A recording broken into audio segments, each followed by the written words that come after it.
I don't hear myself through my headphones. Yes, man. Like, I feel real good about this right now. Pay attention, because you are now listening to Permission to Speak Freely. Let's get into this movie, man. Without Remorse.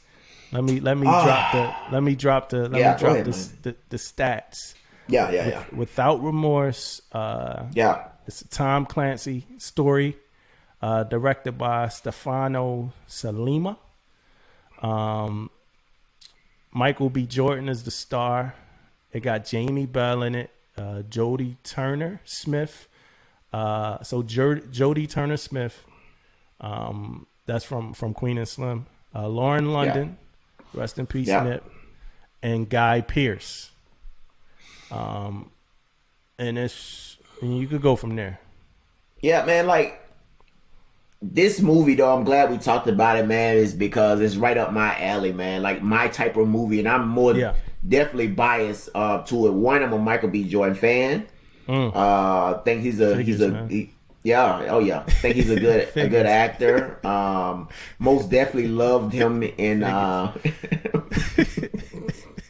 love the guy, man. You know, but the movie itself, though, regardless of who played his role, I would have probably loved the movie, man. I'm most definitely with the action and the don't care attitude, which I know. I mean, what happened to him in the movie, you know, killing his wife and stuff like that, and that I knew he was gonna have a don't give a fuck attitude, and that's what happened, and that's what happened in the movie, man. Like, he really didn't care, and he was a badass, man. He ain't fuck around, man. So I love the movie, man.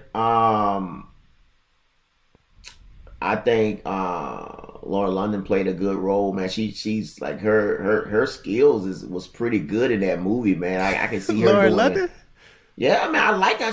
I like the role she played, but she played a good role. How long was man. she in it? How long was she in it? Not long, but it was good, man. It was good. Like, of course, she wasn't that long, you know. But her it was good enough to set the scene for the whole entire movie, though. She set the scene for the movie. Okay. No, she didn't set the scene. Oh, I mean, like, she set the scene for the movie. I'm just saying she played a good role in the movie, but the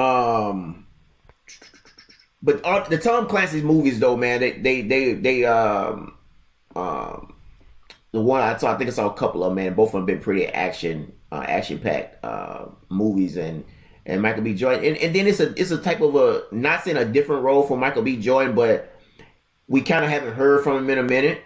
You know, so him coming back, I think it was a good movie for him to come back for it. And then I love those movies where the endings come into play also.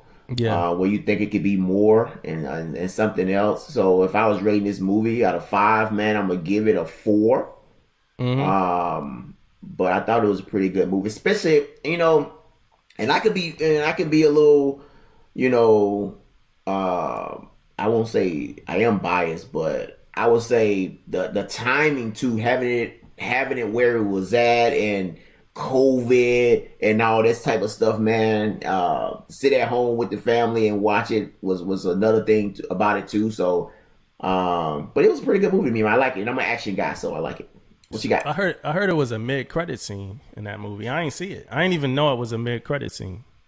So I gotta go back gotta go back and watch it again. Like, if you're not Avengers, a Marvel movie, don't do the mid-credit scene, man. I'm only watching Marvel movies to get the mid-credit scene. Oh no! So. Oh yeah, actually, I did see the mid-credits. I saw it. It was pretty good. That's why I just said what I said about. Yeah. But from what I've gather is from what I know is it's supposed to set the stage for the Rainbow Six kind of movie franchise, or the Rainbow Six world, or whatever we want to say, the ecosystem of that whole thing. Okay. What I want to say about the movie, I remember when it was first coming out, my wife was like, Lauren London got a new movie coming out with Michael B. Jordan. I was like, nah, most likely Michael B. Jordan got a new movie coming out, and Lauren London's in it, right? And that ain't, that ain't feminist or nothing, but that's just me understanding the celebrity. Like, Lauren London don't got no movie coming out. 9 times out of 10, Lauren London ain't gonna live in that entire movie, through the entire movie, right? That's what I said. Love before Lauren the movie London. came out? You said it before the movie came Nice, before it came I out. like it. Because of it's a Michael B. Jordan movie, and I know it had Jodie Turner-Smith in it from Queen and Slim. So I figured if it was a woman lead, it was her, and it wasn't Lauren London. So I already figured she was going to be the wife, and I figured she was going to die. That's before I even saw the previews, right? So then I watched the previews, and that was exactly it. Like, the amount of time Lauren London was in the previews is the amount of time she was in the movie. Like, the same amount of time. It's like 3 minutes.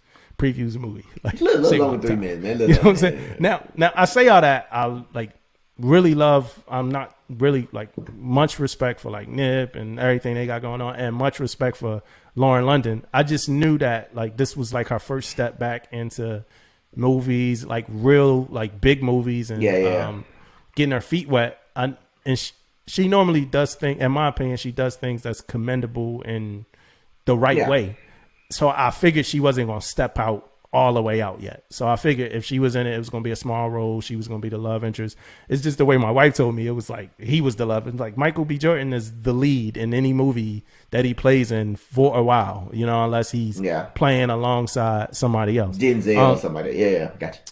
Secondly, some of the movie was, for me, I don't know if we didn't have the surround sound set up, but some of the like movie, the script and stuff was like just hard to follow and really understand. Like to me, it was about like, all right, let's just where the action scenes at. Some of what was going on, all right, it's an issue with the Russians. They killed, like it's pretty much, all right, it's two people setting people up. Some of those words didn't matter. I think Michael B. Jordan get a lot of flack for not speaking that much in his movies. And it was a scene where he was grunting for like 10 minutes. Like he had just, spoiler if you ain't see the movie, but he had just like lit off the bomb, the explosion or whatever. And he was going up the steps. He was fighting and he was like he was grunting for like 10 minutes. You can't like, fight, man. You cannot fight and freaking talk at the same time. You fighting. Now you can say the fighting scene for 10 minutes. Well, he was nursing. But he was like nursing a wound. He was like grunting for like. The last person we saw do that was Leonardo DiCaprio. He won an Oscar for that. Which, yeah, exactly. Of course, I don't think he deserved. He is my favorite actor, but I don't think he deserved it for that. But yeah, you can't just grunt, man, like for 10 minutes straight, man. You know what I'm saying? Like that ain't it. You know what I mean? But oh my goodness. But yeah, so he get a lot of flack for like not talking that much in his movies. But I like Michael B. Jordan. I like who doesn't like Michael B. Jordan. So yeah, I think it was a decent movie. I like seeing a new like Hollywood star in the making, because I think Hollywood kind of with Marvel and things like that, ensemble cast. I think Hollywood kind of lost that like the star power in the actor. It's not too many stars. It's not too many new stars. So what I mean by that is Denzel Washington is a star still. He's still a star. Tom Cruise is still a star. You still watching a movie because Tom Cruise is in it. Yeah. Angelina Jolie, Leonardo DiCaprio. These are still some of the like old school fashion kind of actors that you go to the movie because they're in it. It doesn't matter what the movie about. You just gonna watch it. It's a Leonardo DiCaprio movie. I don't care. It could be about the West. It could be about Once Upon a Time in Hollywood. We gonna go see it because it's the new Leonardo DiCaprio movie. That's not how it is that much anymore. You normally get a Marvel thing or whatever where you get a character that anybody could kind of play this role. So let me just watch it. And that's not the knock. None of the actors that play in the Marvel movies are not like that. But these are these kind of plug and play roles where some people like nobody should ever play Iron Man again. Like Robert Downey Jr., did his thing. But people originally were going to go to the movies to see Iron Man, not as much Robert Downey Jr. until you get there and you're like, yeah, I'm seeing Robert Downey Jr., of course. But if that's understood what I'm saying, like it's not that many of those stars. And I believe that like this movie is proving that Michael B. Jordan is coming up to be that kind of star, because it wasn't Creed, it wasn't a Marvel movie, it was a something different. It was a Tom Clancy movie, action, and people still saw it from what I know. Now I know he got Creed 3 coming out, in which he's directing, but that's a seat that he's firmly planning. And then you think about the Creeds too, though. He had star power with him too, having Sylvester there too. That was kind of some more star power, So the Rocky franchise, it already was a platform for him to come up. But now it seems as if he's with like the Hollywood sexiest man or whatever, stuff like that. He dating Lori Harvey. Like now he's starting to really become what every actor that of old came up the same way. Like the old ones, like the real old guys, the De Niro's, and like we follow these guys, and I think he's doing that now. So I think that's good. I'll say all that. I showed all that love to say I didn't think the movie was that great. I would give it like a 3 out of 5. It was an action movie. The action was good, of course. I couldn't follow the story that much. I didn't think it needed to be followed, but I still couldn't follow it that much. Would I ever watch it again? Not sure. But yeah, it was cool. But moreover, now I did want to talk to you about a post I saw on Facebook where somebody said Michael B. Jordan is now starting to become in that company of Will Smith and Denzel. Now, so I will say this to that, man. Like, the word becoming is probably the best word in that whole sentence, man. Like, he's on his way. They ain't say becoming. They pretty much said we could put his name in that. Oh no, he's not there. I don't think he has the star power yet, but he may be on his way. He's not. Denzel shouldn't have been there. Will Smith. Thank you. You know what I mean? That's the only point I wanted to make. Yeah, if you said he's getting on the level or getting close to the level of Will Smith when it comes to movies and acting and stuff, I've been like, maybe a little bit lower than Will right now, because Will still got a lot of star power still.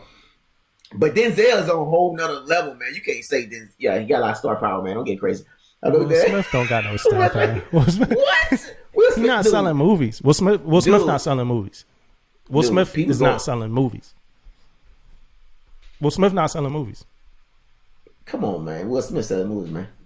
No, Will Smith not selling. So you saying these companies out there just paying Will Smith and he ain't selling? They paying Will Smith, but he not selling movies. They are paying him, but he not selling movies. That's all I got for that. Like, Will Smith not selling movies. We gonna get into it because I just pulled up his movies, but Will Smith not selling movies. Like, I don't want to so Will Smith played in Gemini Man. That was a bust, most likely, right? Gemini Man was a bust. Most likely. No, I want to see the numbers. I'm looking them up right now. Gemini Man did 173.5 million. So it says October's Gemini Man. It was low budget though movie. You know what I'm saying? So yeah, it says October's Gemini Man proved two Smiths were not better than one when the big budget movie could barely break even at the box office. That's a hater right there, man. Who that hater is? Like, who you looking at, man? Is that your website? No. This is Cinema Blend. Will Smith's Gemini Man flopped, but it's still really important for the future of movies because they use some new high tech stuff and all of that. But Bad Boys for Life did okay, but that was the Bad Boys entity. I'm not gonna give them no credit for that. Yeah. But Spies in Disguise, come on, man. I think Aladdin did good, but that was Aladdin. It had nothing to do with him. Will Smith, man. He did his thing.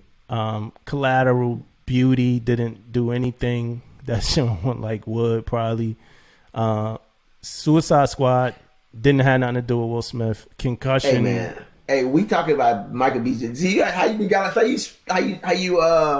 got on Will like that, man? No, because I'm saying Will Smith not right now. If you put Michael B. Jordan on a marquee and you put Will Smith on that marquee, more people.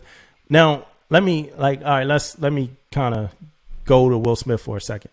Will Smith, a very inspirational person, always been a role model coming from Philly and always been very positive. And at one point in my life, I would say I was Wanted to like be the like him. biggest fan of Will Smith. You ever saw The Incredibles, the first one? You ever saw the first Incredibles, the movie about the superhero family? Yeah.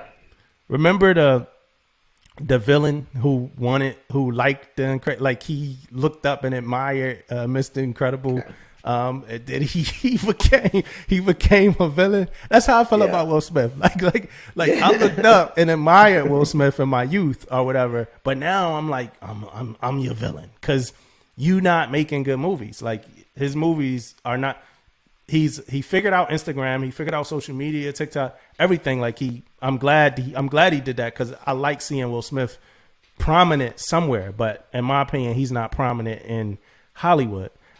As far as prominence right now, the only reason why I won't say like Michael B. Jordan surpassed him is because Will Smith has legacy. He got hits. He got movies that he sold because he was Will Smith. That's going to take Michael B. Jordan a lot of movies to do that. Like. And Will Smith was doing that out the gate, like at like young, like Independence Days and like all of these movies. Will Smith was doing that from out the gate, so I can never take that away from Will Smith, Ali, all of that. But so yeah, it's gonna take. But back to the thing about like Will Smith though. So the reason why I say star power, right, is because not necessarily the movies people going out and watch. But the fact that he's still getting these roles in these movies. People are paying him because he's wasting Will money. Smith. Yeah, people wasting their money. You wasting your money. But that's star power though, right? That's not star power? Yes, it's a form of star power. But what I mean by it is he not selling the movie. Will Smith not selling. Tom Cruise could still sell a movie. Will Smith not selling the movie. Meaning that yes, I'm about to spend $10 to $20 million to get Will Smith in a movie and waste that could have went on my budget to make my movie better because I put Will Smith in a movie and I'm not going to recoup. I mean, that's pretty much what it is. Like Gemini Man, cutting edge technology, all this stuff, and they should have put The Rock in it. You know what I'm saying? Like people would have went to see it. Yeah. Like Will Smith, like he's not it no more in the box office. Yeah. Like it was a time where people was going to see movies just because Will Smith was in it. He not it. In my opinion, he not it no more. Do a Tarantino movie. Will Smith, I got you, man. Michael B. Jordan though. Go ahead. Michael B. Jordan, right? So it's gonna take, in my opinion, it's gonna take a while for him to hit Will Smith's heights. In my opinion, but he's on his way though. He's on his way. If he keep it up, yeah. But let's not talk about Denzel at all. Like, don't use that man's name in vain in this conversation. When you talking about Denzel, you mention him with the greats. Mention him with Pacino. Mention him with De Niro. Mention him with DiCaprio. Mention him with Daniel Day-Lewis. And he holding his own with all of them. Like he giving everybody a hard day. Don't mention Denzel with Will Smith and Michael B. Jordan just because they black or whatever. They don't compare to him at all. Like I don't see no comparison to them. I think people thinking about Man on Fire and some of them action movies and forgetting that Denzel, man. Denzel do this. Monster, man. Denzel do the flight in the game, man. If you need a recent Denzel movie to kind of like know that he do it, watch Flight. And that's him and John. Damn. Well, I don't want to forget his name, man. What's his name? John from Roseanne. Yeah. Oh, Connor. No. That's his name. That's his name on the show. No. That's the dude from Terminator, man. That's the dude from Terminator, man. John Connor is the dude from Terminator, man. Oh, John Goodman. John Goodman's a beast. But you know, Denzel's a beast. So yeah, that's the one thing I want to make clear is we can't keep grouping up black actors together just because they black and all that. Like Michael B. Jordan don't have nothing on Denzel. Name should never be mentioned. I don't think Morgan Freeman name should be mentioned with Denzel's. And I like Morgan Freeman, and I think he's a really good actor. But I don't think he at Denzel level. It's not too many actors at that Denzel level. You could probably put Samuel Jackson there if you're gonna throw any black actor, and that's just our versatility alone. Like it's a lot of reasons why I wouldn't even put Sam Jackson there. Sammy he ain't there though. He ain't there. Not to me. I mean, I love Samuel too though. I mean, you're right. His versatility, he a beast, but Denzel's the whole. Yeah, I mean, you might be right. Like Denzel, like one of the greatest of all time. Like yeah. Let's not put Michael B. Jordan it's almost disrespectful. Like yeah, but yeah. So I mean, that's my take. It's a rumor though that he might be coming back for Black Panther. Yeah. You ever think about that? A plan? I mean, it's a lot of different rumors. It's a lot of different rumors about Black Panther though. Shuri being the next one, him coming back. It's a lot of different rumors. I know he directing Creed 3, which I commend him for that, man. Taking over Ryan Coogler's job. Ryan Coogler got Black Panther to do. He got more stuff to do with Marvel. I'm sure Ryan Coogler gonna produce it, Creed 3 and Stallone or whatever. But Michael B. Jordan gonna be behind the camera this time. So I don't know if he's gonna have man. more Look at the time. confidence though. Look at the confidence that guy has in him though. So he's been around the game for a while too. Michael B. Jordan. He's been around the game. Yeah, he sat behind. I never would have thought from seeing the dude with the braids on the wire that he was going to become this guy that he is. Like in any facet, you know what I'm saying? Yeah. But yeah. So good. Keep it up, Michael B. Jordan. The movie was decent enough to not mess up his reputation, so he should be, good in box office for a while.